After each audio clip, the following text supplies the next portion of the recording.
मित्रांनो नमस्कार. पंजाबच्या सुपर किंग्सनी शाहरुखच्या के-के-आरची 16 धावांनी शिकार केली आणि सोशल मीडियावर एका टॉपिकची जोरदार चर्चा झाली. तो टॉपिक म्हणजेच Preity Zinta hugs to Yuzi Chahal after victory on KKR. बायको धनश्री वर्माने दिलेल्या घटस्फोटानंतर सूर हरवलेल्या चहलला के-के-आर विरुद्धच्या सामन्यात सूर गवसला. पट्ट्याने 4 विकेट घेत के-के-आरला शरणागती पत्करायला भाग पाडलं. के-के-आरचा अंगक्रीज रघुवंशी सोडला तर एकही खेळाडू क्रीजवर टिकू शकला नाही.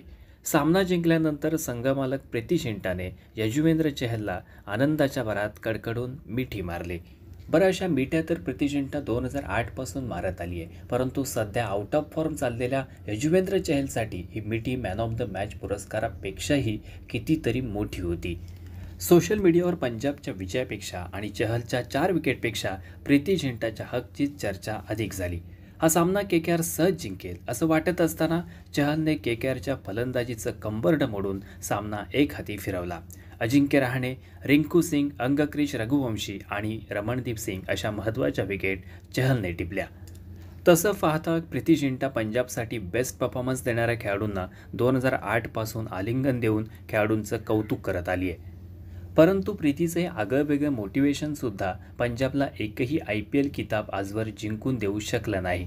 2025च्या हंगामात पंजाबचा संघ चांगलाच लयच दिसतोय, त्यामुळे प्रीती झिंटा मॅडम भलत्याच खुश आहेत. पॉईंट्स टेबलमध्ये सध्या टॉप 4मध्ये असलेल्या पंजाबचा संघ यंदा प्लेऑफसाठी पात्र ठरतो का हे पाहणं औत्सुक्याचं ठरेल.